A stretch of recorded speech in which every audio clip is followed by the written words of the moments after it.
오늘 새벽 필리핀 세부 공항에서 대한항공 여객기가 활주로를 벗어나는 사고가 발생했습니다. 천둥 번개를 동반한 폭우와 강풍 때문에 착륙에 실패한 건데 승객들은 비상 탈출 장비로 긴급 대피해 인명피해는 없는 것으로 전해졌습니다. 올해도 정책 검증은 실종되고 여야 정쟁만 가득했다는 비판 속에 오늘 법무부와 감사원 등에 대한 종합 국감에서도 여야가 공방을 벌일 것으로 보입니다. 과방위 국정감사에는 카카오 먹통 사태와 관련해 김범수 카카오 의장이 증인으로 출석합니다. 불법 정치자금을 받은 혐의로 구속된 김영 민주연구원 부원장이 구치소에서 소환돼 검찰 조사를 받았습니다. 검찰은 대장동 세력의 돈이 대선 준비에 실제 사용됐는지 이재명 대표의 지시나 묵인이 있었는지를 밝히는데 수사력을 모으고 있습니다. 북한의 장사정포에 대응할 수 있는 우리 군 무기체계 일부가 낡아서 임무를 수행할 수 없는 것으로 파악됐습니다. 군은 내년부터 4년 동안 다연장 로켓 1000모를 추가 양산해 노후 무기를 대체할 계획인데 정부 예산안에는 반영되지 않았습니다. 방사청이 해군 신형 고속정의 멀쩡한 엔진을 새로운 엔진으로 교체하라고 업체에 지시하고 이로 인한 인도 지연 책임까지 물어 업체에 지체 보상금 413억 원을 부과한 것으로 YTN 취재 결과 확인됐습니다. 최근 기준금리가 오르면서 증권사가 투자자들에게 매매 대금을 빌려주는 신용융자 금리가 10%대를 돌파했습니다. 주식이 강제 처분되는 반대 매매 위험도 커져 B2 개미들의 시름이 깊어지고 있습니다. 프로야구 정규 시즌 2위 팀 LG와 준 플레이오프 승리팀 키움이 맞붙는 플레이오프 1차전이 오늘 저녁 잠실에서 열립니다. 정규 시즌 상대 전적에서는 LG가 앞서는 가운데 LG의 강력한 투수진과 키움의 힘있는 타선의 맞대결이 관심입니다. 오늘 서울의 아침 기온이 9도로 어제보다 4도가 낮아 쌀쌀해졌습니다. 바람까지 강하게 불어 체감 온도는 더욱 낮아서 출근길 옷차림에 유의하셔야겠습니다. 동해안 지역에는 비와 눈이 이어지겠습니다.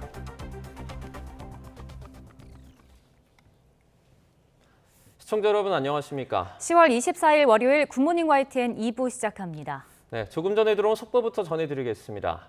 오늘 오전 3시 42분쯤 서해 백령도 서북방 27km 지점에서 북한의 상선 무포호가 NLL을 침범한 것을 우리 해군이 경고통신 후에 위협사격으로 퇴거 조치했다고 합참이 밝혔습니다. 합참은 북쪽의 선박이 우리 함정을 향해서 방사포탄 10발을 위협사격을 했다고 밝혔습니다. 이와 관련해서 북한군은 남측 함정이 서해 해상 군사분계선을 침범했다고 주장을 하면서 경고사격을 가했다고 밝히고 있습니다. 이 북한군 측의 의견도 전해지고 있는데요. 이어서 최근에 지상전선에서의 어떤 포사격 도발과 또 확성기 도발에 이어서 해상 침범 도발까지 감행을 하고 있는 적들에게 다시 한번 엄중히 경고한다 이렇게 전해지기도 했습니다. 잠시 뒤에 저희가 취재기자 연결해서 조금 더 자세하게 전해드리도록 하겠습니다.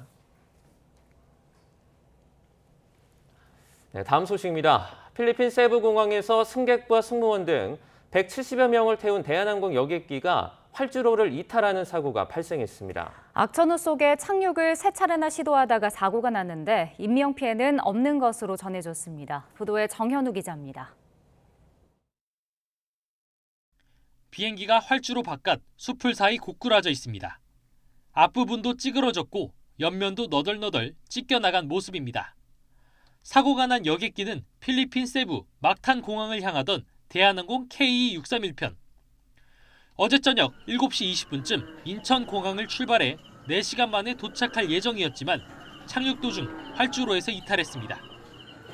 당시 공항 주위론 천둥 번개를 동반한 폭우와 강풍이 몰아치던 상황. 악천후 속 2차례 착륙을 시도했지만 실패했고 3차 착륙 항행에 기체는 앞으로 기울어지고 앞바퀴 노즈 기어 등이 부서진 끝에 활주로 바깥 숲을 지역에 비정상 착륙했습니다. 두 번째, 어떤 충격을 받아가지고 문제가 생긴 것 같았어요. 일반적으로 바퀴가 내려가는 소리가 아니고 쎄하고 바닥하고 부딪히는 소리가 났거든요. 활주로 넘어서까지 미끄러졌거든요. 그리고 엔진 그쪽은 다 부셔졌고요. 지금 허리가 좀 많이 땡겨요, 지금. 사고가 난 KE631편은 250명 이상 탑승 가능한 중형 여객기인 에어버스 330-300기종으로 당시 승객 162명과 승무원 11명이 탑승했습니다. 승객들은 비상탈출 슬라이드를 이용해 안전하게 하기했으며 인명피해는 없었습니다. 이 사고로 이후 항공편에 세부공항 이착륙이 중단되면서 다른 항공기들이 마닐라 등 주변 공항으로 우회하는 조치가 이루어졌습니다. 대한항공은 대체 항공편을 세부 현지에 급파하는 방안을 검토 중인 한편 정확한 사고 원인을 파악하고 있습니다. YTN 정현우입니다. 올해 국정감사는 서해 피격 사건과 민주당 이재명 대표를 둘러싼 검찰 수사 등이 겹치며 정책 검증은 실종되고 여야 정쟁만 가득했다는 비판이 나옵니다. 오늘 법무부와 감사원 등 각 부처를 상대로 한 종합 국감을 끝으로 사실상 마무리되는데 이 역시 여야의 강대강 충돌이 빚어질 가능성이 높아 보입니다. 김승환 기자의 보도입니다. 윤석열 정부 첫 국정감사 곳곳에서는 민주당 이재명 대표, 김건희 여사 수사 등을 두고 여야가 고성과 설전을 주고받았습니다. 왜 도대체 이걸 숨기고 은폐해서 이재명 지사 방탄에 동참하고 있는지. 업무를 상대로 질의하려고 하는 지금 말씀 내용 있는데 들어보지도 않고 이재명 대표 최측근의 대선 자금 의혹이 떠오른 뒤 검찰이 민주당 중앙당사 안까지 압수수색을 시도하자 국감 전체가 파행을 빚기도 했습니다. 어제 그렇게 마음대로 했으면 마음대로 하다니. 들으세요. 들으세요 좀. 출석했으면 사과부터 하시라고요. 야당 들으세요. 약속된 국정감사에 안 오신 분들이 누군데? 국정감사가 이번 주 대부분 마무리되는 가운데 법무부와 감사원에 대한 종합 국정감사에서 다시 한번 여야의 강대강 대치가 예상됩니다. 국민의힘은 이재명 대표 의혹에 대한 철저한 수사를 주문하고 더불어민주당은 전 정권 정치 탄압을 멈추라며 강하게 반발할 것으로 보입니다.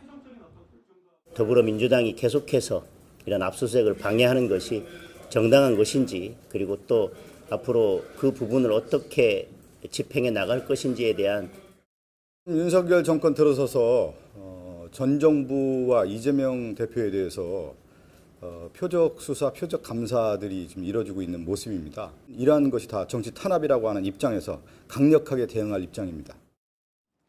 이와 함께 서욱 전 국방부 장관과 김홍희 전 해경청장이 구속된 서해 피격 사건의 감사와 수사의 적절성을 두고도 여야는 단단히 벼르고 있습니다. 국정감사 내내 민생은 뒷전이고 고성과 설전만 오가는 속에 당리당략에만 빠졌다는 비판이 거센데 국정감사장은 막판까지 정쟁으로 얼룩질 가능성이 커 보입니다. YTN 김승환입니다. 카카오 먹통 사태와 관련해 김범수 카카오 의장이 오늘 국회 증인으로 출석하는 가운데 불출석 사유서를 낸 최태원 SK 회장은 나오지 않을 것으로 보입니다. 국회 과학기술정보방송통신위원회는 오전 10시부터 김범수 카카오 의장, 이해진 네이버 글로벌 투자 책임자, 박성하 SK CNC 대표 등이 출석한 가운데 카카오 사태의 원인과 보상 등에 대해 집중 추궁할 예정입니다. 애초 증인 명단에 있었던 최태원 SK 회장은 지난 21일 밤 포럼 개최와 엑스포 유치전을 이유로 불출석 사유서를 내면서 대신 장동현 부회장이 국회에 나가겠다고 전달했습니다. 불법 대선 자금 의혹을 수사하는 검찰이 김영 민주연구원 부원장을 구속한 뒤 처음으로 구치소에서 불러 조사를 이어갔습니다. 재판에 넘기기 전까지 이재명 더불어민주당 대표의 관여 여부를 규명하는 데 수사력을 집중할 전망입니다. 우철희 기자입니다. 불법 대선 자금 의혹 수사의 첫 관문을 넘은 검찰은 주말 하루 숨고르기 이후 휴일에도 수사를 이어갔습니다. 김용 민주연구원 부원장을 구속 뒤 처음 서울구치소에서 불러 추가 조사를 진행했습니다. 김 부원장이 줄곧 혐의를 전면 부인해온 만큼 돈을 받은 자세한 경위와 구체적인 사용처를 집중 추궁한 것으로 전해졌습니다. 이재명 민주당 대표가 성남시장 시절부터 김 부원장을 곁에 두고 대선 캠프 중책까지 맡겼다는 점에서 검찰 수사는 이 대표를 향하고 있습니다. 대장동 세력의 돈이 대선 준비에 실제 사용됐는지, 이 대표의 지시나 묵인 같은 관여가 있었는지를 밝혀내는 게 핵심 과제입니다. 검찰은 최장 20일의 구속기간 김 부원장을 상대로 이 대표와의 연결고리를 집요하게 파고들 전망입니다. 특히 김 부원장이나 이 대표의 다른 측근이 돈을 추가로 받았는지, 돈이 오가는 과정에 청탁이 동반된 뇌물이었는지 등을 확인하는 데 주력할 방침입니다. 검찰은 과거부터 이어진 대장동 일당과의 유착 관계로 밀어볼 때 김 부원장이 받은 돈이 더 있을 것으로 강하게 의심하고 있습니다. 지난 2014년 이 대표의 또 다른 최측근인 정진상 민주당 정무조정실장에게 거액을 건넸다는 유동규 전 성남도시개발공사 기획본부장의 진술도 확보한 것으로 알려졌습니다. 정 실장은 생각할 가치도 없는 허구라면서 의혹을 강하게 부인했습니다. 하지만 검찰은 그 무렵 김 부원장이 성남시 의회, 유 전 본부장이 성남도시개발공사, 정 실장이 성남시에 몸담고 있으면서 인허가를 각각 책임지는 세 축이 완성된 것으로 보고 있습니다. 대장동과 위례신도시 개발이 본 궤도에 오르고 선거에 돈이 필요했던 만큼 자금 수수의 개연성이 충분하다는 겁니다. 검찰은 김 부원장이 받은 돈을 마련한 남욱 변호사가 부동산 신탁회사 설립이나 경기도 안양 지역 개발 사업을 위한 군부대 이전 등을 청탁했다는 진술도 받아냈습니다. 이에 따라 뇌물죄 추가 적용을 위해 대가 관계와 직무 관련성을 규명하는 데도 수사력을 모을 예정입니다. YTN 우철입니다. 불법 정치 자금을 줬다는 유동규 전 성남도시개발공사 본부장의 폭로 파문이 일파만파 커지고 있습니다. 지난해 대장동 사건 수사 당시 이재명 민주당 대표 최측근 인사가 유 전 본부장 체포 여부를 당시 검사장과 조율했다는 의혹까지 제기됐는데 당사자는 의혹을 강하게 부인했습니다. 한동호 기자입니다.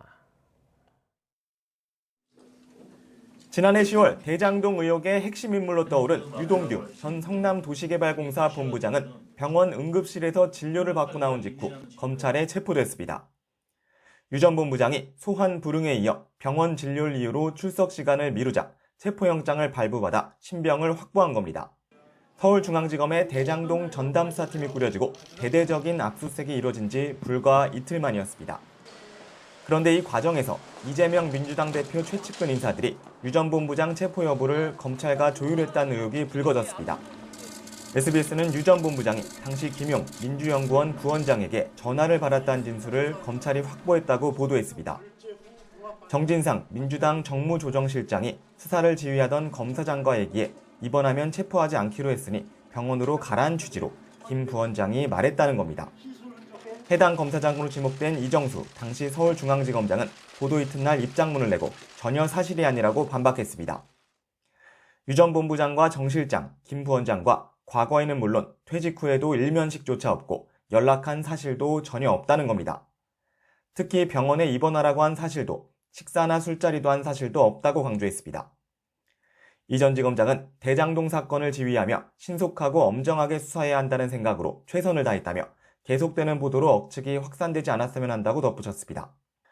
유 전 본부장은 지난해 자택 압수수색 당시 자신의 휴대전화를 버리라고 한 사람이 정진상 실장이라고 지목한 것으로도 알려졌습니다. 당시 유 전 본부장은 압수수색을 받게 되자 휴대전화를 창문 밖으로 던졌는데 직전에 정 실장과 통화한 사실이 뒤늦게 밝혀지기도 했습니다. 유 전 본부장은 또 감옥 안에 있는데 가짜 변호사를 보내 자신이 검찰에 가면 무슨 말을 하나 동정이나 살폈다고 말하는 등 연일 이 대표 측을 향해 폭탄 발언을 쏟아내고 있습니다. 유 전 본부장이 대장동 사건 재판에 출석하면서 또 어떤 폭로를 내놓고 그 파장은 어디까지 미칠지 관심이 고조되고 있습니다.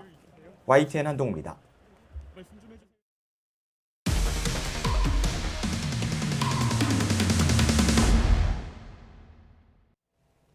북한이 연일 무력 도발을 이어가는 가운데 수도권을 겨냥하는 북한군 장사정포에 대응할 우리 군 일부 무기 체계가 낡아서 임무를 수행할 수 없는 것으로 파악됐습니다. 군은 내년부터 4년 동안 다연장 로켓 1000모를 추가 양산해 노후 무기를 대체하려 하는데 정부 예산안에는 반영되지 않았습니다. 조성호 기자의 단독 보도입니다. 북한은 최근 서해와 동해상 군사 완충구역에서 밤낮 가리지 않고 장사정포를 발사하며 한반도 긴장 수위를 높였습니다.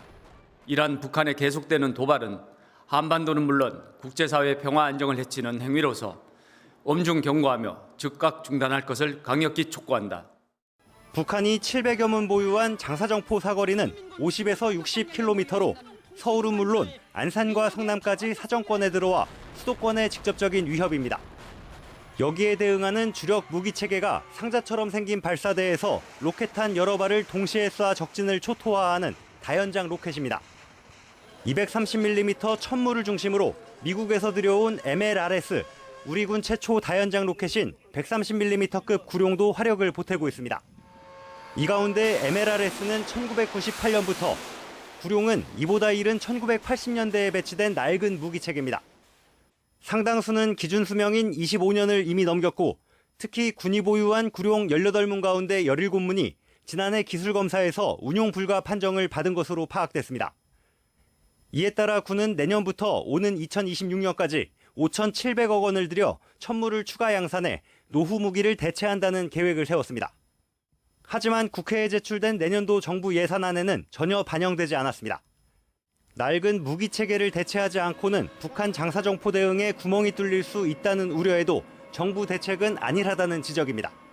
북한의 도발 수위가 점점 고조되고 있는 가운데 수도권을 위협하는 북 장사정포 대응 전력인 천무 예산이 올해 전혀 반영되지 않아 상당히 우려스러운 상황입니다. 북한의 거듭되는 위협에 적시에 제대로 대응할 수 있을지도 의문입니다. 국회 종합감사와 이후 진행될 예산심사에서도 국민 생명과 안전을 지키는 국방 예산이 적재적소에 편성돼 있는지 검증이 잇따를 전망입니다. YTN 조성호입니다. 지난 2017년 전력화된 해군의 신형 고속정은 현재까지 엔진에 이상 없이 운용되고 있습니다. 그런데 방사청은 멀쩡한 엔진을 새로운 엔진으로 교체하라고 업체에 지시했고, 이로 인한 인도 지연 책임까지 물어 업체에 지체보상금 413억 원을 부과한 것으로 YTN 취재 결과 확인됐습니다. 신준명 기자입니다. 서북도서와 북방 한계선 등 최전방 해역을 지키는 검독수리급 신형 고속정입니다. 지난 2017년 11월 일본 함이 실전 배치된 이후 현재까지 12정이 인도됐습니다. 올해 말이면 16번 함까지 모두 전력화될 계획입니다. 그런데 지난 2020년 일본부터 4번 함정의 엔진 실린더 헤드에서 미세한 균열이 발견돼 함정 인도가 중단됐습니다. 이듬해 방사청은 기존 엔진을 신형 엔진으로 교체하고 이 신형 엔진의 내구성 시험을 실시하는 조건으로 나머지 함정의 인도를 제기했습니다. 미 해군의 시험 결과는 결함이 아니었습니다. 신형 엔진에서도 기존 엔진과 유사한 균열이 발생했지만 성능 문제도 없었고 요구 조건도 충족한 겁니다. 개발업체 측은 엔진 실린더 헤드의 주성분인 회주철이 표면에 균열이 발생하는 특성이 있었을 뿐이라며 기존과 신형 모두 성능 문제는 없다고 주장했습니다. 하지만 국정감사 등에서 논란이 되자 방사청은 멀쩡한 기존 엔진을 신형 엔진으로 바꾸라고 업체에 지시했습니다. 이 과정에서 일부 함정의 인도가 늦어졌고 방사청은 결국 업체에 지체보상금 413억 원을 부과했습니다. 인도 지연의 책임을 모두 업체 측에게만 떠넘기는 게 아니냐는 지적에 방사청은 엔진 정상 작동 여부와 상관없이 균열이 생긴 것을 결함으로 본다고 설명했습니다. 아직 건조 중인 고속정 4대도 신형 엔진 교체 작업에 따라 지체보상금은 더 늘 것으로 보입니다. 여기에 지체보상금을 낸 이력이 남을 경우 수출에 제약이 생길 수 있어 업체의 고민도 깊어지고 있습니다. YTN 신준명입니다. 최근 기준금리가 오르면서 증권사가 투자자들에게 매매 대금을 빌려주는 신용융자 금리가 10%대를 돌파했습니다. 약세장에서 주가 하락으로 주식이 강제 처분되는 반대 매매 위험도 커져 B2 개미들의 시름이 깊어지고 있습니다. 보도에 강희경 기자입니다. 직장인 A씨는 최근 주식창만 보면 머리가 지끈거립니다. 증권사에서 1억 원가량을 빌려 주식 투자를 하고 있는데 주가는 계속 내려가고 금리는 끝없이 오르고 있기 때문입니다. 시장 좋을 때랑 완전 반대 상황이죠. 금리도 많이 올랐고 이자 부담도 커지고 주식에 빠지다 보니까 추가 그 증가금도 납부를 해야 되고 하다 보니까 또 추가로 자금을 융통해야 돼서 더 고금리 자금을 끌어다 쓰게 되고. 기준금리가 가파르게 오르면서 이처럼 주식시장에서 빚을 내 투자에 나선 개인 투자자들의 계좌에 빨간불이 켜졌습니다. 증권사들이 투자자들에게 주식 매수 자금을 빌려주는 일종의 대출 성격인 신용융자 금리를 10%대까지 끌어올린 겁니다. 현대차증권은 일반 투자자 대상 90일 초과 신용융자 금리를 10.5%로 올렸고 유한타증권은 150일 넘게 신용융자를 이용하는 투자자들에게 10.3%의 금리를 적용하고 있습니다. 이자율이 높아지면서 신용융자 잔고는 크게 감소하는 추세입니다. 올해 초 23조 원이 넘었는데 최근엔 16조 원대까지 줄어들었습니다. 하지만 B2 개미들의 부담은 앞으로 더 커질 것으로 보입니다. 일단 추가 금리 인상이 예고된 만큼 신용융자 금리는 더 높아질 전망입니다. 또 주식시장 불확실성이 여전해 주식이 강제로 처분되는 반대매매 위험도 큽니다. 신용융자 잔고가 주가 급락기에 대표적인 악성 매물로 작용할 수 있는데요. 외상으로 산 주식이 담보 유지 비율을 밑돌게 된다면 반대매매가 나갈 수 있습니다. 그러면서 시장의 매물이 늘어나면서 증시가 더 하락할 수 있기 때문입니다. 금융당국은 소비자 경보를 발령하며 주의를 당부하고 나섰습니다. 증권사에서 자금을 빌릴 땐 반대매매 조건을 꼼꼼히 살펴보고 단기간에 주가가 급락하면 반대매매로 대규모 손실이 발생할 수 있는 만큼 신중한 관리가 필요하다고 강조했습니다. YTN 강희경입니다. 김병찬, 이석준, 전주환은 지난해 10월 스토킹 처벌법이 시행된 뒤 잔혹한 스토킹 범죄를 저질렀습니다.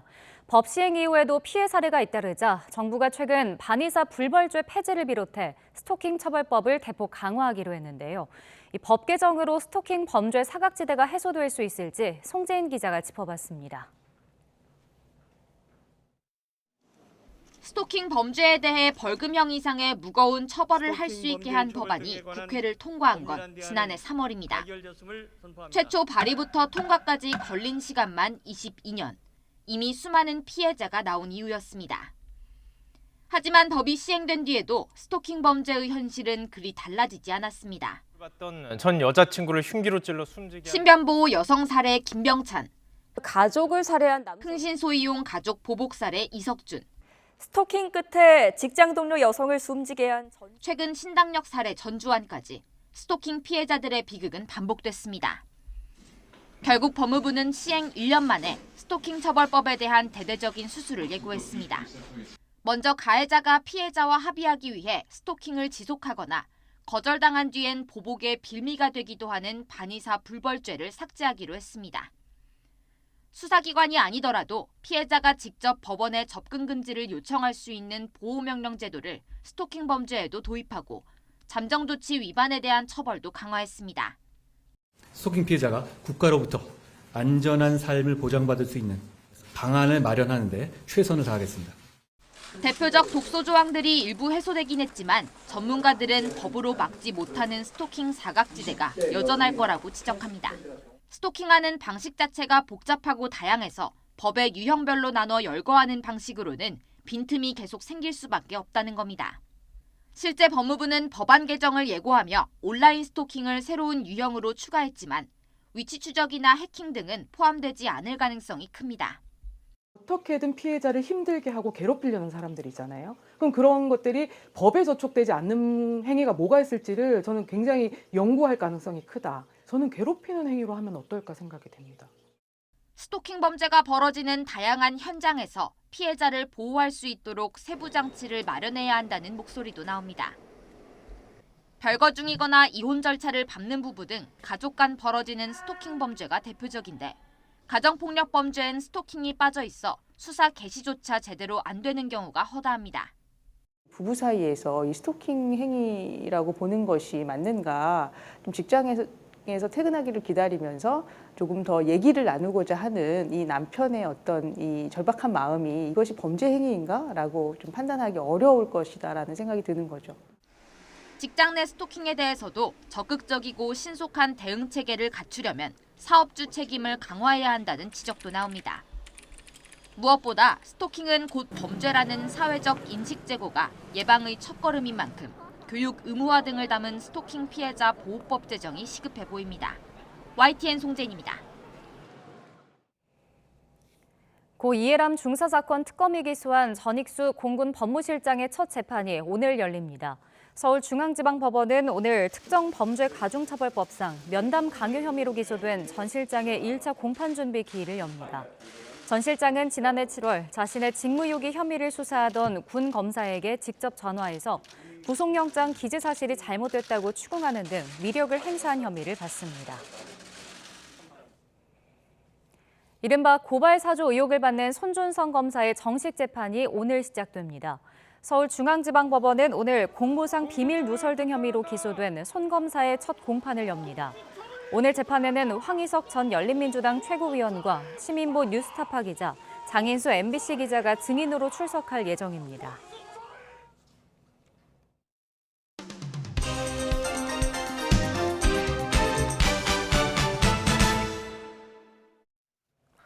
(10월 24일) 월요일입니다. 오늘 아침 신문은 어떤 소식을 다뤘는지 짚어보겠습니다. 이현웅 아나운서가 주요 내용 정리해왔습니다. 어서 오세요. 안녕하십니까? 네, 첫 번째 기사입니다. 이제 향후 5년 동안 중국을 이끌 최고 지도부가 출범을 했습니다.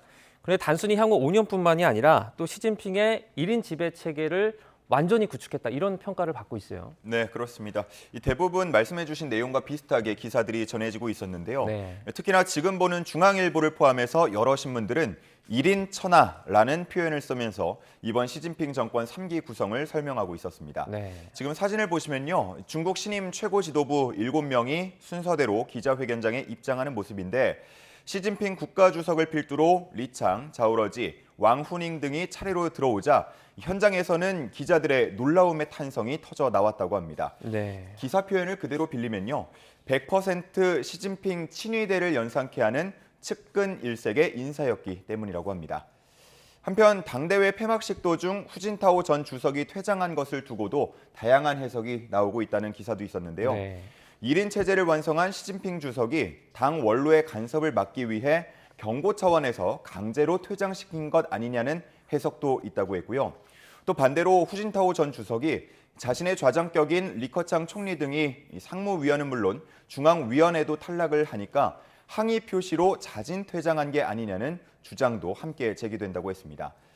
그리고 리틀 후라고 불리는 후추나 부총리의 상무위원 탈락에 대한 불만을 표시한 것이다. 또 건강 악화다. 여러 가지 해석들이 나오고 있었습니다. 한편 조선일보는 이번에도 5년 전과 마찬가지로 뚜렷한 후계자가 등장하지 않았기 때문에 5년 뒤에 시진핑 주석의 4연임 가능성도 커졌다고 전망하고 있었습니다. 네, 다음 기사로 국내 정치 상황도 둘러보겠습니다. 지금 유동규 전 본부장이 추가 폭로를 예고하면서 민주당이 아주 촉각을 곤두세우고 있는데요. 신문들은 어떻게 다루고 있습니까? 맞습니다. 한국일보 기사 준비했는데요. 이재명 대표가 모를 리 있겠느냐. 이재명이 명령한 것은 이재명이 받아야 한다. 네. 이렇게 유동규 전 본부장이 연일 이재명 대표를 겨냥한 발언을 쏟아내면서 민주당의 분위기는 갈수록 뒤숭숭해지고 있다. 이렇게 기사에서는 표현하고 있었습니다. 네. 민주당은 겉으로는 야당 탄압을 내세우면서 강경 대응을 시사하고 있지만 그 속은 좀 복잡할 수 있다는 해석인데요. 민주당 입장에서는 경찰 수사를 조작이라면서 전면 부인하자니 관련자의 결백만을 믿고 대응하는 것에 대한 리스크가 생길 수 있다고 했고요. 그렇다고 혐의 가능성을 열어두자니 검찰의 수사를 가속화하는 결과로 이어질 수 있기 때문에 고민이 깊을 수밖에 없다는 겁니다. 민주당의 한 중진 의원은요, 일단은 이 대표와 김 부원장의 말을 믿어야겠지만 나중에 문제가 있는 걸로 드러나면 당이 통째로 신뢰의 위기에 빠질 수 있다라는 점을 걱정하고 있다고 말했습니다. 네. 그리고 또 다른 재선 의원은 김 부원장의 혐의 가능성을 열어두자니 당사 압수수색 당시 강경 대응한 것이 오판임을 인정하는 꼴이 된다면서 고민하고 있었습니다. 이런 딜레마 속에 특검 추진이 민주당이 활용할 수 있는 몇 안 되는 카드라고 표현했는데요. 단독 처리를 하더라도 대통령이 거부권을 행사할 가능성이 있다고 기사에서는 보고 있었습니다. 네, 이제 검찰의 이전 정권 관련된 수사가 이어지면서 여야 갈등이 격화하고 있는 것 같습니다. 다음 기사로 이어질 것 같은데요. 지금 사진을 보니까 이렇게 장외 대립으로 또 이어지고 있는 것 같아요. 네, 그렇습니다. 경향신문 기사인데요. 제목을 보면 통합과 멀어진 윤 대통령, 보수 진보 갈등, 광장의 대결로라고 쓰여 있고 그 아래는 사진 2장이 걸려 있습니다. 네. 왼쪽 사진은요, 보수단체가 집회를 벌이는 모습인데 좀 자세히 보면 참가자들이 태극기를 손에 들고 있는 모습이 눈에 띄고요. 또 자세히 보면은 곳곳에 성조기도 보입니다. 자, 그리고 오른쪽 사진은 진보 진영 집회 모습인데요. 윤석열 퇴진을 주로 외치고 있고요. 또 중간중간에는 김건희 특검이라는 문구도 함께 보입니다. 네. 자, 이렇게 여야 갈등에 이어서 장외 대립까지 격화하고 있는 상황에서 통합의 리더십을 보여야 할 대통령이 오히려 갈등을 부채질한다는 비판이 나온다는 내용도 있었습니다. 좀처럼 중도층 민심이 회복되지 않는 가운데 윤석열 대통령이 보수층 민심에 올인하면서 강경 기조를 띠는 거란 분석이 나온다고 했습니다. 이런 점을 감안했을 때 당분간 악순환이 계속될 수 있다는 우려도 나오고 있었습니다. 네, 다음 기사입니다.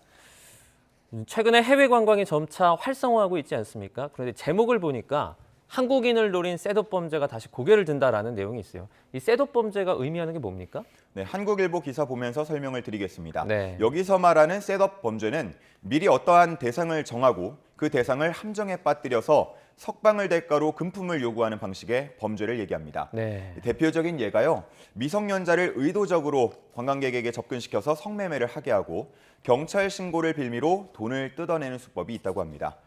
이런 방식으로 한국인을 노린 셋업 범죄는 여러 나라에서 발생하고 있지만 가장 심한 건 필리핀이라고 하는데요. 네. 코로나 이전에 필리핀 관광이 활발하던 시기에 셋업 범죄가 상당히 많이 행해졌다고 합니다. 경찰 관계자들은 필리핀이 유흥문화가 발달돼 있고 또 부패가 심하고 총기 사용이 자유롭다는 점 등이 복합적으로 작용한 결과라고 말하고 있었습니다. 이 셋업 범죄에 한번 덫에 걸리게 되면 빠져나오는 게 사실상 불가능하다고 하는데요. 심지어 같이 술자리만 하고 성매매는 하지 않더라도 무죄를 입증하기는 쉽지 않다고 합니다. 현지 경찰들이 범죄에 가담한 걸 들키지 않기 위해서라도 끝까지 유죄를 주장하기 때문이라고 합니다. 네. 이런 범죄를 피하기 위해서는 SNS를 통한 제안이나 필리핀 여행 상품은 일단 의심해볼 필요가 있다고 경찰 관계자는 말하고 있었습니다. 네, 다음 기사입니다. 네, 취업준비생 다수가 지금 구직을 단념했다라는 제목의 기사입니다. 어떤 내용이죠? 네, 동아일보 기사인데요. 지난달에 전국경제인연합회, 정경련이 대학생과 졸업생 등 취준생들을 대상으로 조사한 결과가 나왔습니다. 네. 이 제목에는 취준생 중 66%가 구직을 단념했다라고 쓰여 있는데요. 조금 더 세부적으로 보면 이 중에 쉬고 있다라는 응답은 7.3%였고요. 거의 안 한다라는 응답이 26.7%, 의례적으로 한다라는 응답이 31.8%였다고 합니다. 적극적으로 구직 활동을 하지 않는 이유에 대해서는 역량이나 기술, 지식을 더 쌓기 위해서라는 답이 49.5%로 가장 많았지만 일자리가 부족해서라는 응답도 38.8%로 적지 않았습니다. 구직에 어려움을 겪고 있다는 취준생들은 기업들의 경력직 선호 현상 때문에 신입 채용이 줄어든 점을 가장 큰 어려움으로 꼽고 있었고요. 근로 조건에 맞는 좋은 일자리가 부족하다는 답변도 그 뒤를 이었습니다. 이에 대해서 한 전문가는 젊은 층이 구직을 포기하면 경제 전체가 역동성을 잃고 후퇴할 수 있다면서 정부와 지자체 또 기업 등이 적극적으로 나설 것을 강조하기도 했습니다. 네, 마지막으로 스포츠 기사 살펴보겠습니다. 오늘부터입니다. 바로 오후 6시 30분에 프로야구 플레이오프가 시작이 되는데요. 바로 LG와 키움에 맞붙게 되는 거죠? 네, 그렇습니다. 오늘부터 두 팀이 5판 3승제로 맞대결을 펼치고 이긴 팀은 한국 시리즈에 진출하게 됩니다. 네. 동아일보는 어느 팀의 간절함이 더 클까라고 제목을 붙였는데요. 일단 LG 입장에서 보면요. 마지막 한국 시리즈 진출이 20년 전 2002년입니다. 네. 롯데를 제외하고는 가장 오랜 기간 한국 시리즈에 진출하지 못한 팀이기 때문에 간절함이 크다고 봤고요. 반면 키움은 리그에 하나밖에 남지 않은 무관팀이기 때문에 한국 시리즈에 대한 간절함이 크다고 봤습니다. 지금 주요 지표도 함께 나와 있는데요. 일단 시즌 중 상대 전적을 보면 LG가 10승 6패로 앞서고 있었습니다. 하지만 역대 포스트 시즌 전적으로 보자면 키움이 7승 6패로 다소 앞서고 있었습니다. 네. 투수진의 성적도 막상막하라고 볼 수 있겠는데요. 시즌 중에 선발들의 평균 자책점을 보면 키움이 팀 1위였고요.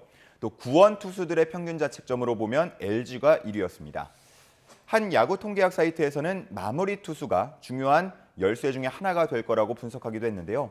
LG에서는 올 시즌 42세이브를 기록한 고우석이라는 든든한 마무리 투수가 있고요. 반면 키움은 여러 선수가 힘을 합쳐서 48개의 세이브를 기록해서 팀 세이브 1위를 차지하기도 했습니다. 오전 3승제로 진행하는 역대 플레이오프 중에 80.6%는 1차전을 승리한 팀이 한국 시리즈에 진출했다고 하는데요. 네. 오늘 경기에서 누가 이길지 많은 집중이 모아지고 있습니다. 네, 어느 팀이 이길지, 어느 팀이 더 간절할지 저희가 지켜보도록 하겠습니다. 굿모닝 브리핑 여기까지 듣겠습니다. 고맙습니다. 감사합니다.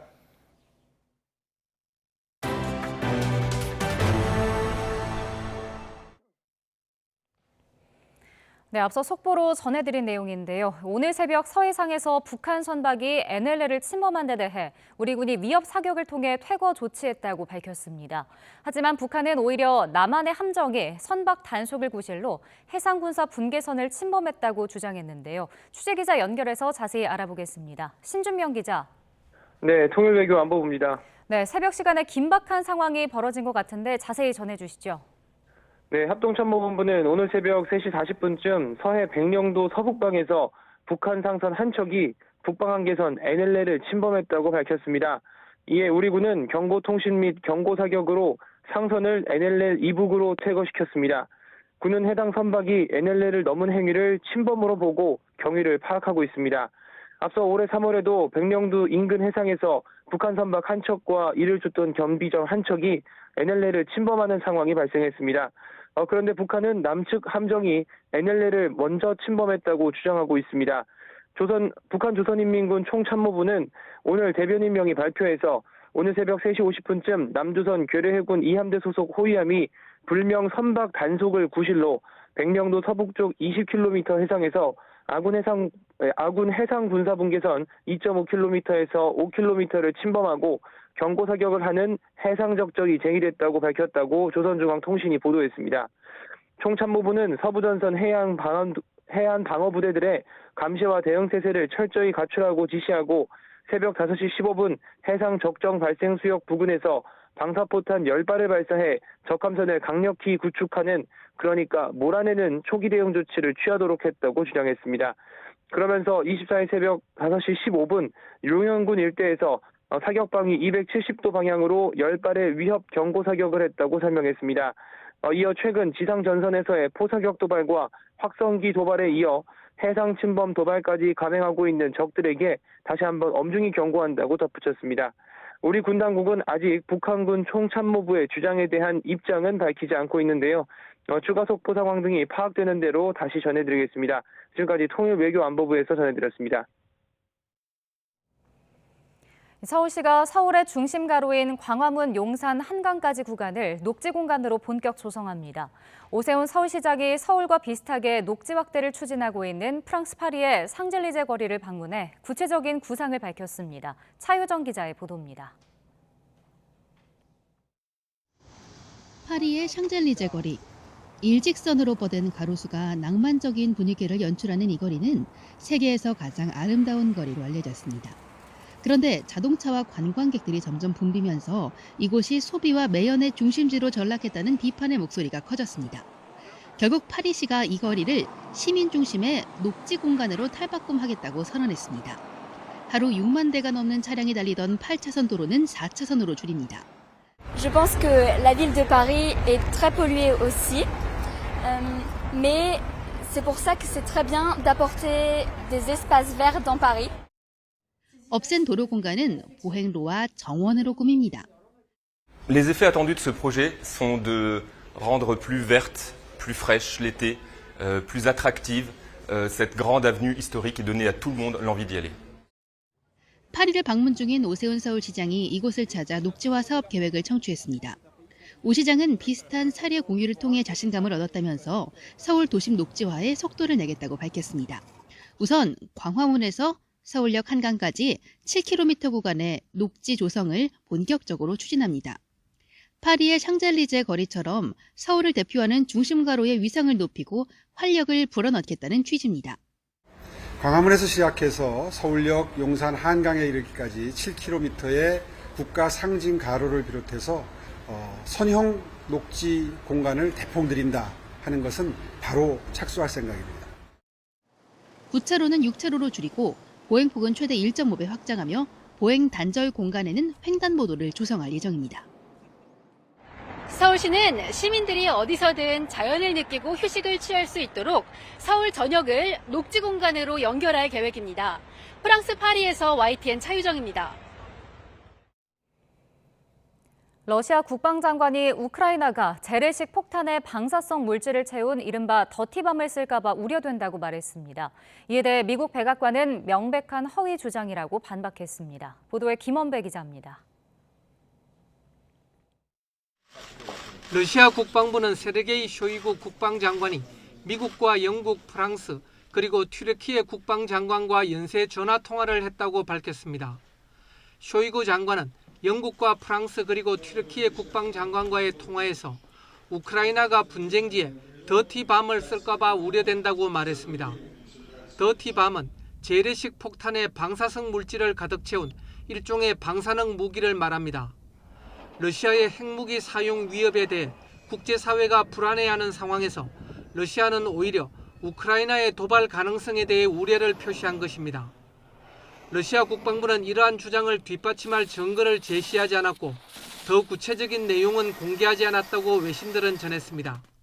아드리엔 왓슨 미국 백악관 국가안보회의 대변인은 성명을 통해 우크라이나가 더티밤 사용을 준비하고 있다는 쇼이구 러시아 국방장관의 말은 명백한 허위 주장이라고 밝혔습니다. 미국 국방부는 보도자료를 통해 로이드 오스틴 국방장관이 쇼이구 국방장관에게 러시아가 긴장을 고조시키기 위해 사용하는 어떤 명분에 대해서도 배격한다고 말했다고 전했습니다. 오스틴 장관은 또 러시아의 불법적이고 정당화될 수 없는 전쟁 중에 계속되는 소통의 중요성을 재확인했습니다. 이번 통화가 러시아가 후속 통화를 요청하면서 성사됐다고 미국 국방부는 전했습니다. 미국과 러시아 국방장관은 지난 21일 5개월여 만에 전화통화를 한 뒤 이틀 만에 다시 통화를 했습니다. 러시아 국방부는 당시처럼 이번에도 구체적인 통화 내용에 대해서는 공개하지 않았습니다. YTN 김원배입니다. 보리스 존슨 전 영국 총리가 총리직에 재도전하지 않는다고 밝혔습니다. BBC 등에 따르면 존슨 전 총리는 현지 시각 23일 성명에서 의원들의 지지에도 불구하고 총리직 출마가 옳지 않은 일이라는 결론에 도달했다고 밝혔습니다. 존슨 전 총리는 당이 통합되지 않으면 잘 통치할 수가 없다고 말했습니다. 이에 따라 리시 수넥 전 재무장관이 총리에 오를 가능성이 높아졌습니다. 밤사이 북쪽에서 찬 공기가 내려오면서 날이 제법 쌀쌀해졌습니다. 현재 서울 기온은 8.5도로 어제 같은 시각보다 4도가량 낮고요. 여기에 찬바람까지 불면서 체감 온도는 이보다 2도가량 더 낮게 나타나고 있습니다. 낮 동안에도 14도에 머무르면서 종일 예년 기온을 밑돌 것으로 보이니까요. 갑자기 추워진 날씨에 감기 걸리지 않도록 외투로 체온 조절 잘해주시기 바랍니다. 오늘은 전국 하늘에 가끔 구름만 지나겠고 공기도 깨끗하겠습니다. 다만 아침까지 경기 동부와 강원, 충북 북부에는 서리가 내리거나 물이 어는 곳이 있겠고요. 서해안과 동해안, 제주도에서는 초속 15m 안팎의 다소 강한 바람이 불겠습니다. 또 동해안 지역에서는 동풍의 영향으로 비가 이어지겠는데요. 내일 새벽까지 영동과 경북 북부 동해안에 최고 50mm, 경북 남부 동해안에도 5에서 20mm의 비가 예상되고요. 기온이 낮은 강원 산간에는 1에서 5cm의 눈이 내려 쌓이는 곳이 있겠습니다. 비가 내리는 동안에는 벼락과 돌풍을 동반하겠고 우박이 떨어지는 곳도 있겠습니다. 현재 기온 살펴보겠습니다. 현재 서울 기온 8.5도, 대전은 5.8도를 나타내고 있습니다. 낮 동안에도 찬바람이 불면서 종일 쌀쌀하겠습니다. 오늘 낮 기온 서울 14도, 대전과 광주 15도, 대구는 17도가 예상됩니다. 이번 추위는 수요일 낮부터 점차 누그러지겠고요. 금요일에는 영동 지방에 또 한 차례 비가 내릴 전망입니다. 지금까지 날씨 정보였습니다.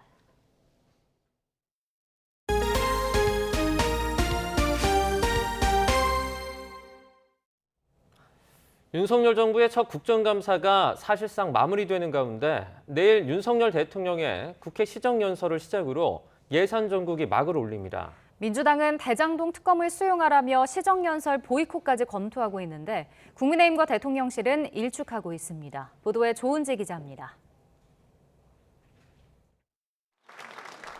지난 5월 윤석열 대통령은 취임 엿새 만에 코로나 추경을 위한 국회 시정연설에 나섰고 민주당 의원들 한 명 한 명과 손을 맞잡으며 협치를 당부했습니다.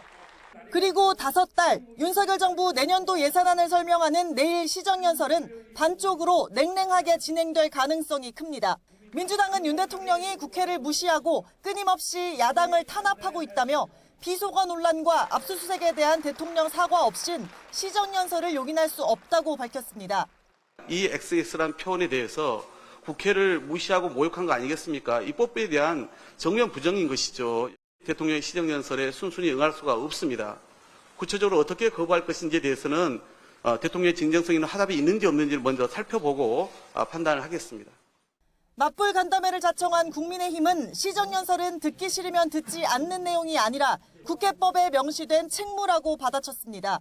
2023년도 무려 700조 가까운 정부 예산이 어떤 철학과 어떤 기준에 따라서 편성되었는지를 듣는 절차는 반드시 필요하고 그것은 책무이기도 하다고 생각합니다.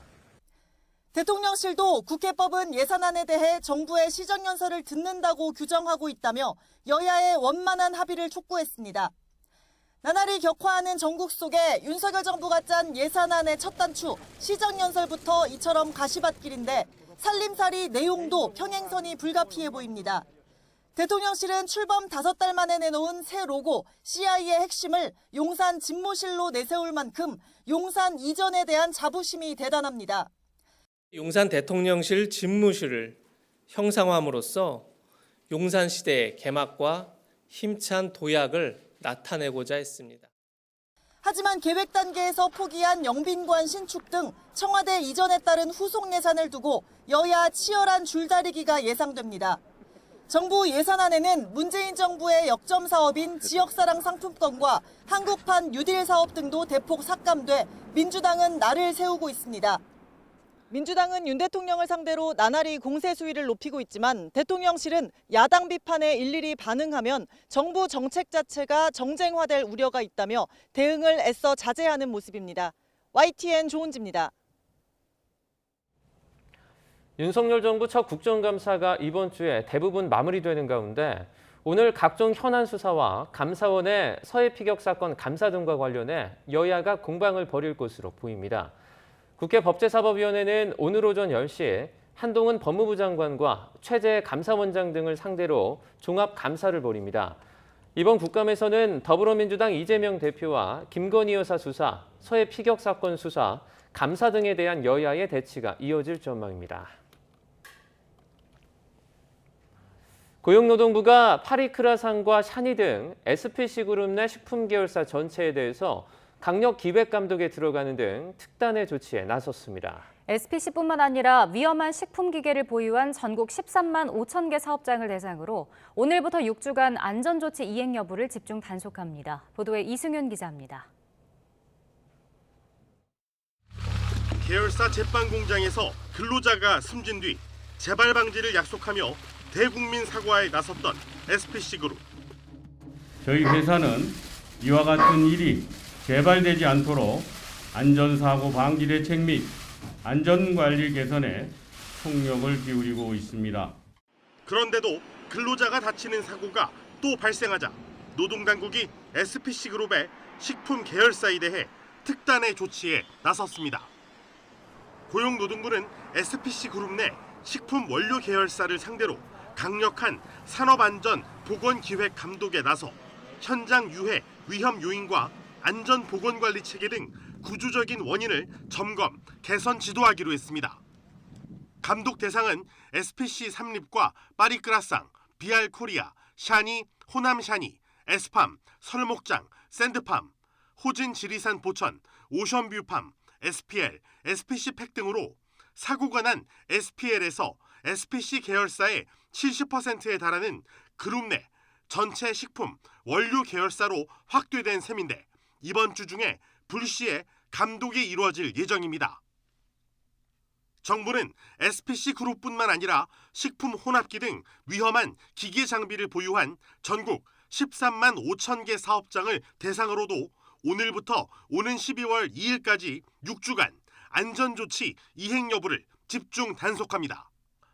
대상은 식품 제조업체 3만 5천 곳, 프레스와 크레인 등 안전검사 대상 기계를 사용하는 업체 10만 곳으로 노동부는 일단 자율점검 개선 기회를 주는 현장 지도를 한 뒤 4천여 곳을 불시 감독해 적발된 곳에 대해선 시정명령, 사용 중지 명령 등 강력한 행정 조치를 취할 예정입니다. 또 50인 미만 소규모 사업장에 대해서는 안전조치 개선을 위한 비용을 지원하기로 했습니다. YTN 이승윤입니다.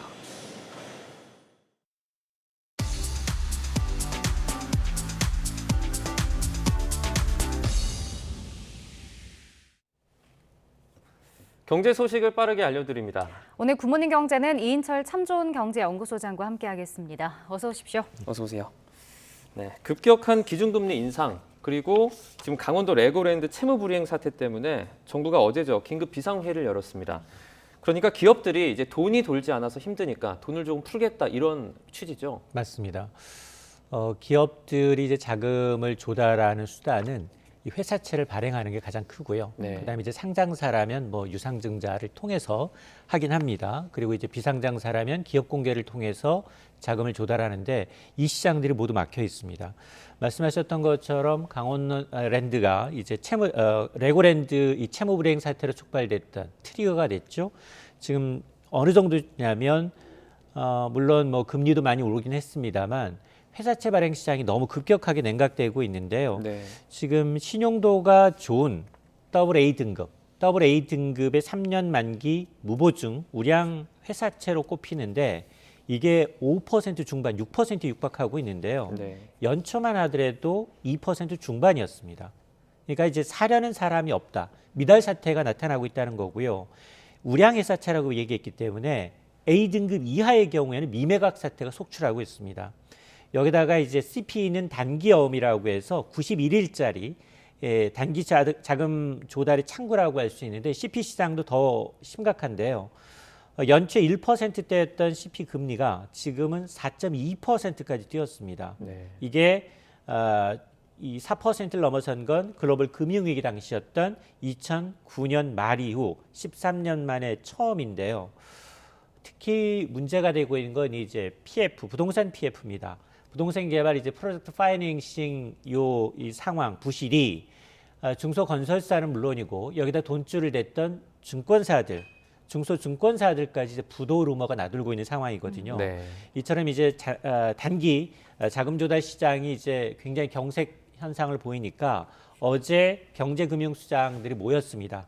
긴급 비상거시경제금융회의가 열려서 자, 이번 사태로 촉발된 자금 시장을 완화하기 위해서 오늘부터 50조 원 플러스 알파의 자금을 긴급 투입하겠다라고 발표했습니다. 네. 이번에 그러니까 레고랜드 이 채무 불이행 사태가 좀 도화선이 된 건데 채권 시장까지 흔들리고 있거든요. 근데 레고랜드 사태가 뭔지 좀 자세히 좀 정리를 해주시죠. 이게 5월 5일, 올해 5월 5일 어린이날 개장을 했어요. 네. 근데 이 레고랜드 테마파크 사업은 2011년 강원도와 영국의 테마파크 조성업체 멀린 엔터테인먼트 그룹과의 투자 합의 각서로 체결되면서 시작이 됐어요. 굉장히 우여곡절이 많았습니다.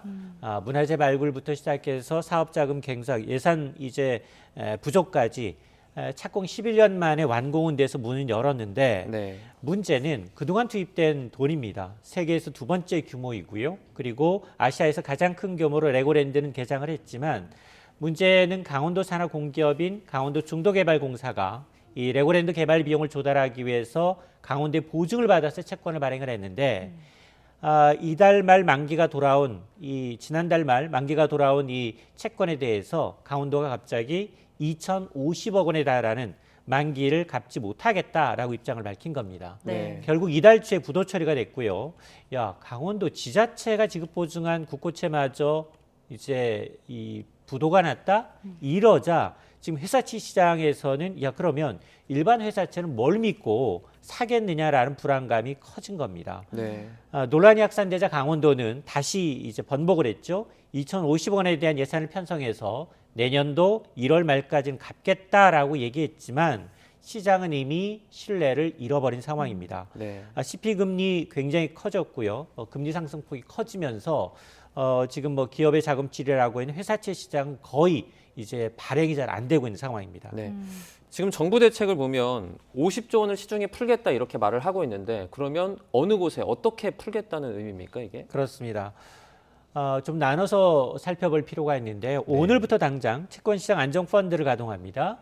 채권시장 안정펀드라는 게 뭐냐? 회사채를 비롯해서 우량 기업의 기업엄, 금융채 등을 매입해서 기업의 자금 경색을 막는 역할을 하는데요.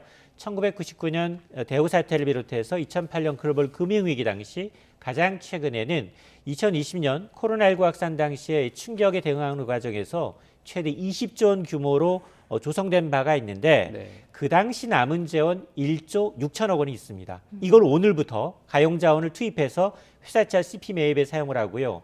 규모가 너무 적다. 이 규모를 이 금융기관들 십시일반으로 더 걷어서 20조 원으로 확대하고요.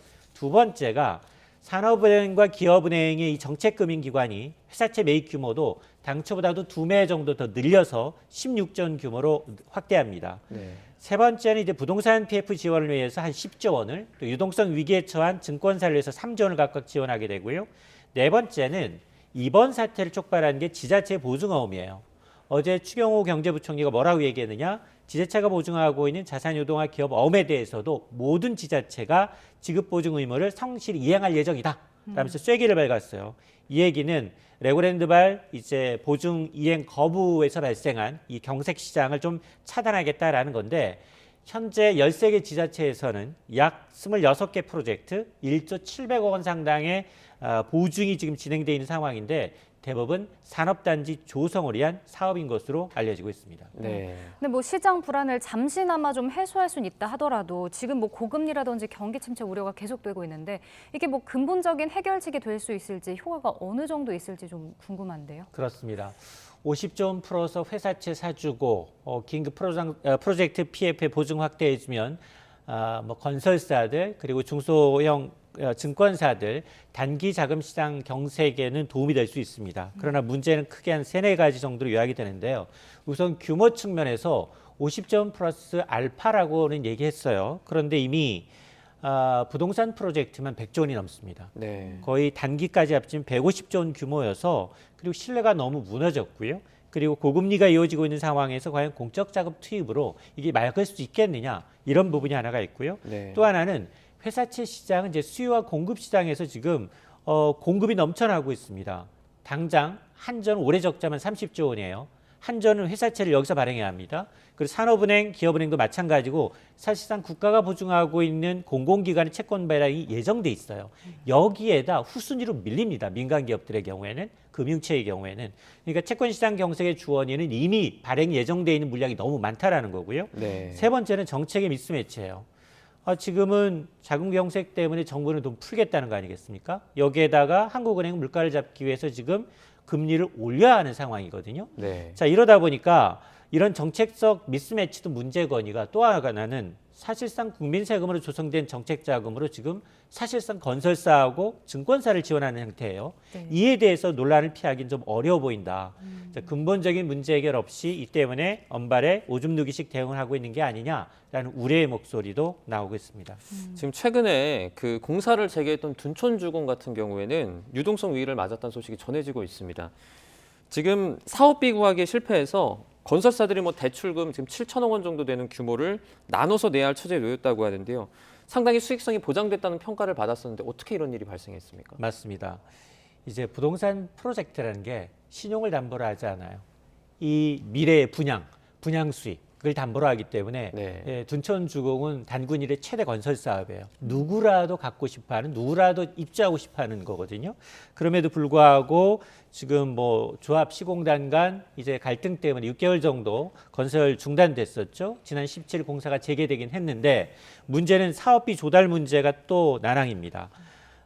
이 증권사들은 오늘 28일 만기가 도래하는 기존 사업비 7천억 원 플러스 여기다가 한 1,250억 원 더 이제 해서 8,250억 원의 자산유동화 기업 어음을 발행하려고 했는데 투자자를 구하지 못했습니다. 결국 보증을 선 시공단들 여기 4개 건설사가 참여하고 있거든요. 현대건설 비롯해서 현대산업개발, 대우건설, 롯데건설이 자체 자금으로 7천억 원을 일단은 상환을 해야 합니다.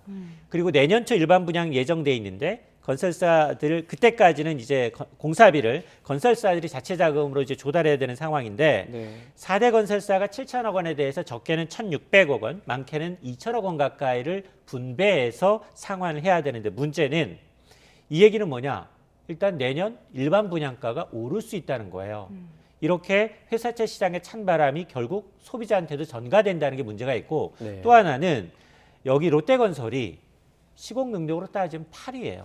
근데 여기 비상장사거든요. 네. 요번에 이 자금 마련하기 위해서 2천억 원 유상증자 결정을 했는데 그리고 추가로 향후 자금 경색에 대비하기 위해서 주 계열사인 롯데케미칼로부터 5천억 원의 자금까지 빌렸는데 비상장사의 롯데건설이 최대 주주인 롯데케미칼로부터 자금 빌리자마자 롯데케미칼의 주가가 지난 주말에 5% 가까이 빠졌어요. 네. 그리고 이 주식시장에서는 일부 건설사들이 중소형 건설사들이 파산할 것이다라는 루머까지 나돌았어요. 그러자 금융당국이 루머 엄벌하겠다라고 이제 이 시장에 대해서 강력한 경고의 메시지를 던지고 있는데 그럼에도 불구하고 중소형 건설사들의 위기는 계속 진행 중입니다. 네. 네. 그럼 이렇게 사업비 조달 문제나 레고랜드 사태 때문에 회사채 대란이 장기화하면 이 한국은행 기준금리 인상에 좀 제동이 걸릴 수 있다라는 말도 나오더라고요. 이건 어떻게 봐야 할까요? 맞습니다. 사실 그 한국은행은 지난해 8월부터 계속해서 이 좀 글로벌 금융 이후 최악의 물가를 잡기 위해서 금리를 계속해서 올려왔습니다. 그런데 앞서 제가 이제 정책적 미스매치를 얘기했는데 연말까지도 미국은 계속 금리 인상 기조 아니겠습니까? 그래서 우리도 11월에는 빅스텝 갈 가능성이 높아졌다라는 얘기를 늘 해왔는데 네. 문제는 정부가 지금 결국은 이제 이 자금시장 조달을 위해서 50점 플러스 알파 돈을 풀겠다는 거예요. 네. 자 그러다 보니 그러면 이 한은의 변수가 또 생긴 거예요. 한은은 그동안은 이제 11월, 이제 10월과 11월 미국의 스탠스를 봐가면서 이제 빅스텝을 할지 아니면 베이비 스텝을 갈지를 결정해야 되는데 여기에다 회사채 시장에 찬바람이 불면서 정부가 돈을 투입하고 있는 상황에서 만에 하나 이 시장을 방치하게 되면 중소건설사, 증권사, 금융시장 경색으로 이어질 수 있거든요. 이걸 또 신경 써야 되는 부분입니다. 네. 그러다 보니 지금 이 한은의 이제 이 총재 입장에서는 그렇게 되면 이제 빅스텝이 아니라 11월 마지막 올해 마지막 금통위에서는 베이비 스텝으로 갈 가능성도 상당히 높아졌습니다. 네. 지금 금리가 계속 오르면서 자금시장 경색 우려가 지금 큰 상황인데 시중은행의 전세대금 대출 금리가 지금 뭐 7% 넘어서 8% 간다 이런 얘기가 나오고 있어요. 맞습니다. 주택담보대출에 이어서 이제 시중은행의 전세자금 대출 금리가 이제 7%를 뚫었습니다. 한 달 새 적게는 0.2%, 많게는 0.5%포인트 가까이 올랐는데요. 뭐 주택담보대출 금리 상단 이미 7% 올랐고요. 그리고 변동금리 대출도 7.3%, 고정금리도 7.6%입니다. 자, 이러다 보니까 설상가상으로 미국이 계속해서 공격적 금리 인상 기조 유지하겠다라고 하면 한은 역시 등 떠밀려서 큰 폭의 인상을 하지 않을 수 없는 입장이거든요. 만에 하나 정말 한은도 빅스텝을 가게 되면 말씀하셨던 것처럼 올 연말 대출 금리는 8%를 넘어설 가능성도 상당히 높아졌다는 겁니다. 네. 문제는 전세자금 대출의 94%가 변동금리예요. 그리고 전세자금 대출은 안심전환 대출 대상에서 빠졌어요. 네.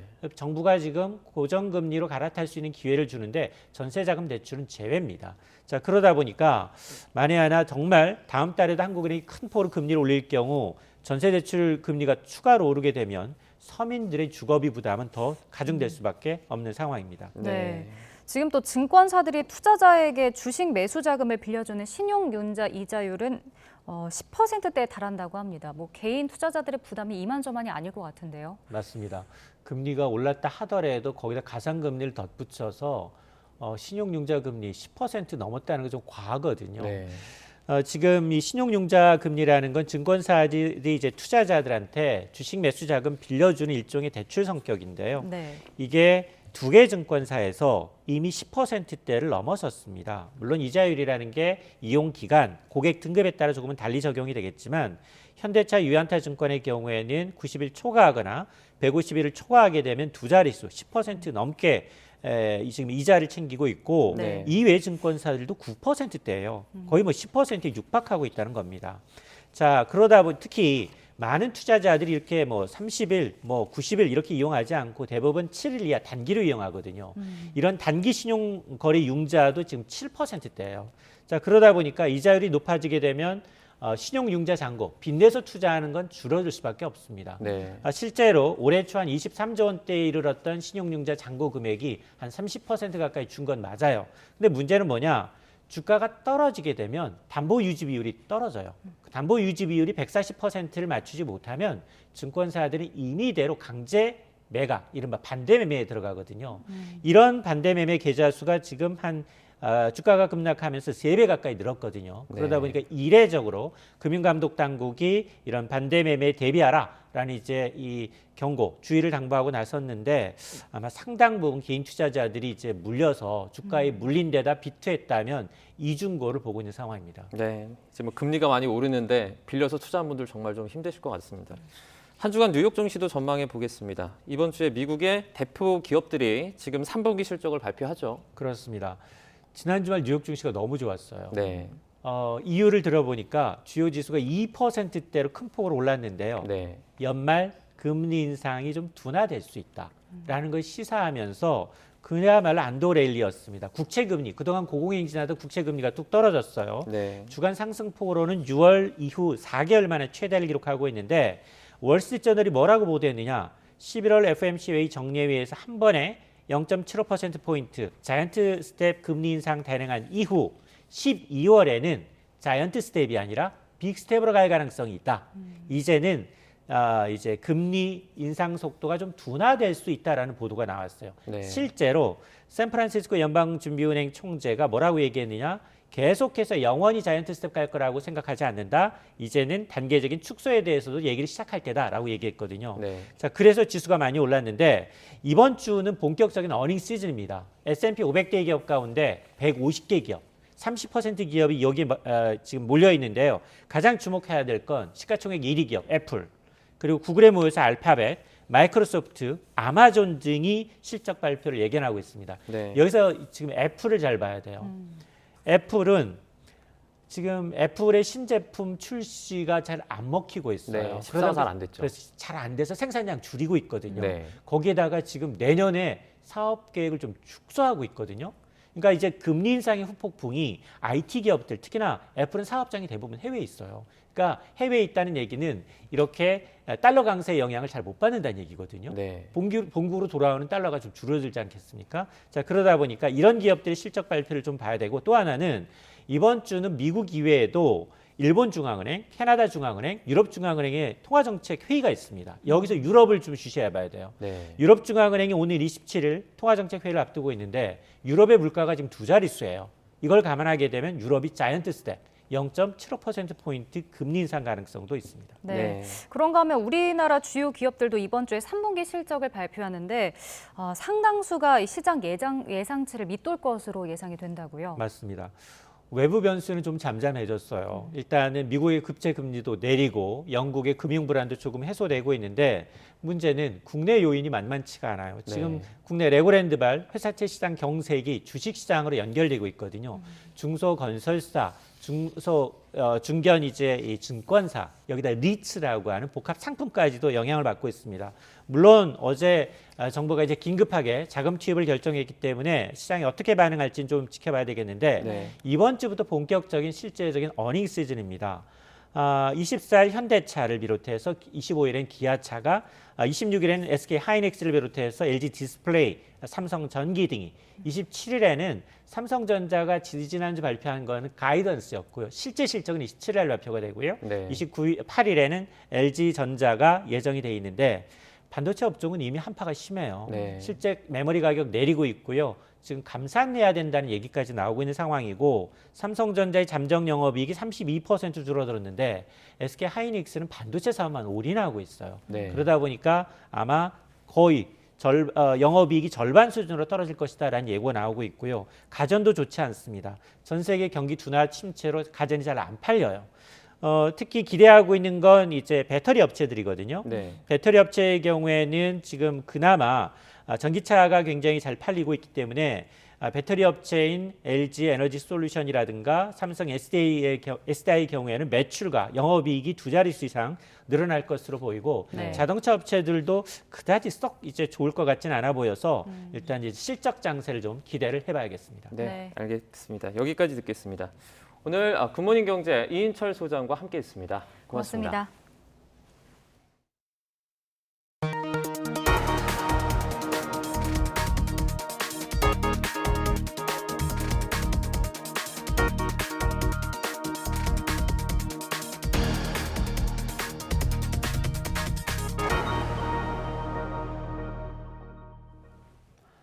코로나로 미뤄뒀던 결혼 준비를 다시 시작하는 예비 부부들이 늘고 있습니다. 물가가 너무 오르다 보니 식대는 물론이고 웨딩홀 대관비와 꽃값까지 수백만 원이 껑충 뛰었습니다. 실제로 얼마나 올랐는지 윤혜리 기자가 취재했습니다. 내년 봄 결혼을 앞둔 직장인 A씨는 최근 예식장 비용을 알아보다가 깜짝 놀랐습니다. 인터넷에서 알아봤던 것보다 식대가 2, 3만 원은 껑충 뛰었기 때문입니다. 그냥 작년보다 올랐어요. 지난 반기보다 식대는 이만큼 좀 더 올랐어요 정도의 설명밖에 못 들어서 사실은 좀 인기 있는 웨딩홀들의 경우에는 좀 갑질당한다는 생각을 좀 많이. A씨와 같은 예식장인데도 불과 4개월 차로 500만 원을 더 낸 경우도 있습니다. 결혼업체는 올해 물가가 너무 올랐다는 입장이지만 정확한 비용 산정 기준을 모르는 예비 부부들은 답답하기만 합니다. 한 결혼준비 온라인 커뮤니티엔 지난해에 본 가격과 다르다, 예산을 한참 초과했다 등 한숨 섞인 게시글이 줄을 잇습니다. 서울 강남 일대 예식장을 직접 다녀왔습니다. 내년 9월 하객 200명 기준 3천만 원의 견적서를 받았습니다. 이곳만 해도 식대가 지난해 7만 원 초에서 2, 3천 원이 더 올랐습니다. 업체는 오늘 예약하는 게 가장 저렴하다고 말합니다. 사실 여기서 지금 더 오를 계획이라 아직 오르기 전 가격이긴 해요. 저희는 지금. 그래서 사실 지금 빨리 계약하시는 게. 다른 예식장도 상황은 마찬가지입니다. 강남의 한 예식장은 지난해 6만 9천 원이던 식대를 올해 8만 9천 원으로 30%가량 올렸고 다른 곳도 5천 원 이상 가격을 인상했습니다. 서울에서 식대가 5만 원대인 예식장은 씨가 말랐다는 게 업계 관계자들의 설명입니다. 하객 인원수 250명 기준, 적게는 400만 원대부터 많게는 1,000만 원까지도 인상이 된 웨딩홀들이 많아요. 그래서 평균적으로는 대부분 한 500만 원 정도는. 하지만 식장별로 가격을 일일이 비교하기도 어렵습니다. 같은 예식장이어도 시기나 요일, 시간대별로 식대와 대관비가 천차만별이고 방문 상담을 받아야만 정확한 비용을 알려주기 때문입니다. 폐쇄적인 상담 구조와 한번 가격이 오르면 좀처럼 떨어지지 않는 결혼 비용으로 예비 부부들의 부담만 커지고 있습니다. YTN 윤혜리입니다. 인기 횟감 가운데 하나가 바로 연어죠. 생연어는 대부분 노르웨이에서, 냉동연어는 칠레 등 남미에서 전량 수입하고 있는데요. 국내에서도 연어를 자체 부화시키는 등 양식에 성공했습니다. 보도에 지환 기자입니다. 수조마다 어린 물고기가 빽빽합니다. 수많은 연어 종류 가운데 우리가 자주 접하는 대서양 연어입니다. 지난해 10월 들여온 수정란을 부화시켜 무사히 키우는 데 성공했습니다. 일단 부화만 하면 10마리 가운데 9마리는 폐사 없이 성장하는 상황. 섭씨 13도 민물에서 사육한 지 1년 만에 20cm 정도까지 컸습니다. 이렇게 키운 연어는 조만간 모두 강원 고성 앞바다 연구센터로 옮겨집니다. 민물이 아닌 바닷물에서 성체가 되는 과정을 거치기 위해서입니다. 민물에서 잡은 연어는 우리가 아는 은백색이 아니라 이렇게 검은색을 띱니다. 바다로 나가면서 자연스럽게 색이 변하는데요. 이 과정을 스몰트라 부릅니다. 강원도는 연어 양식을 위해 관련 특허도 여러 건 확보했습니다. 하지만 대서양 연어는 여전히 우리 바다에서 검증되지 않은 환경유해 우려 생물이라 바다에 풀어놓고 키우진 못합니다. 대신 강원도는 연어 클러스터를 조성한 뒤 대서양 연어를 대규모로 육상 양식한다는 목표, 부화시킨 치어를 송어나 향어를 키우는 내륙 어민들에게 제공하면 어민들이 이를 키운 뒤 민간 기업에 납품하는 산업 체계를 갖춘다는 겁니다. 연어가 냉수성 어종이고 저희 강원도에 가장 적합한 품종이기 때문에 저희가 이제 연어 양식 연구를 시작하게 됐고요. 연어 산업이라는 게 전 세계적으로 상당한 고부가치 사업이기 때문에 낮은 수온으로 오랜 기간 해상 양식 불모지였던 강원 동해안, 아시아에서 유일한 연어 양식 중심지로 도약할 수 있을지 주목됩니다. YTN 지환입니다. 피겨 여왕 김연아가 성악가 고우림과 결혼식 사진을 공개하며 팬들에게 감사 인사를 전했습니다. 김연아는 자신의 SNS를 통해 좋은 사람을 만나 미래를 약속하게 돼 많은 분의 축복 속에서 예쁘게 결혼식을 올렸습니다라며 축하해 주신 모든 분께 진심으로 감사드린다라고 밝혔습니다. 그러면서 큰 축복을 받은 만큼 최선을 다해 열심히 살겠습니다라고 덧붙였습니다. 김연아는 지난 토요일 서울 중구의 한 호텔에서 가족과 지인들이 참석한 가운데 미디어 비공개로 결혼식을 올렸습니다. 절기 상강이 지나자마자 반짝 추위가 찾아왔습니다. 현재 서울 기온은 7.9도로 어제 같은 시각보다 4도가량 낮게 출발하고 있고요. 찬바람의 체감 온도는 5도 선까지 뚝 떨어졌습니다. 한낮에도 14도에 머물며 종일 예년 기온을 밑돌겠습니다. 들쑥날쑥한 기온 변화에 건강관리 잘해주시기 바랍니다. 오늘은 전국 하늘에 구름만 간간히 지나겠고 대기질도 양호하겠습니다. 다만 동풍의 영향을 받는 동해안 지역에는 비가 이어지겠는데요. 내일 새벽까지 영동과 경북 북부 동해안에 최고 50mm가 예상되고요. 기온이 낮은 강원 산간에는 1에서 5cm의 눈이 내려 쌓이는 곳이 있겠습니다. 비가 내리는 동안 벼락과 돌풍을 동반하겠고 우박이 떨어지는 곳도 있겠습니다. 현재 기온 살펴보겠습니다. 서울 7.9도, 대전 6.1도를 나타내고 있습니다. 기온이 크게 떨어지면서 아침까지 경기 동부와 강원, 충북 북부에는 서리가 내리거나 물이 어는 곳이 있겠습니다. 농작물 냉해 피해에 유의하시기 바랍니다. 오늘 낮 동안에도 찬바람이 불며 쌀쌀하겠습니다. 서울 14도, 광주 15도, 대구 17도가 예상됩니다. 다가오는 수요일 낮부터는 반짝 추위가 누그러지고 예년 이맘때 가을 날씨를 되찾겠고요. 이번 한 주간 내륙은 대체로 맑은 날씨가 이어지겠습니다. 영동 지방은 금요일에 또 한 차례 비가 내릴 전망입니다. 오늘 서해안과 동해안, 제주도에는 초속 15m 안팎의 강한 바람이 불겠습니다. 또 동해안을 중심으로는 너울성 파도도 높게 일겠습니다. 해안가 안전사고에 각별히 유의하시기 바랍니다. 지금까지 서울 상암동에서 YTN 원희다입니다. 월요일 아침 굿모닝 YTN은 여기까지입니다. 잠시 후 뉴스라이더가 방송됩니다. 시청해주신 여러분 고맙습니다.